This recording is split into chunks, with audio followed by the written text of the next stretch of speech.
This is going to be a quick unboxing of these USPSA targets that were sent over to me to check out and make this video. So guys, you're going to get 4 clips for hanging these here on your target backers. You're going to get 2 rolls of pasties, 1,000 brown, 1,000 white.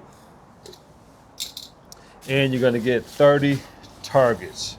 Now these here do come wrapped up in plastic, so if there's moisture during shipping, they are protected.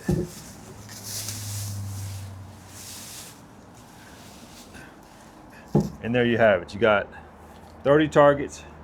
You got your traditional brown as well as a white side. They're all properly marked with your Alpha, Bravo, Charlie, Delta zones. It is corrugated cardboard, so I've used dozens of these here in IDPA and ASI matches. They're well made and ready to go. So if you guys are looking for some targets for your matches, I highly recommend these here. I hope this helps.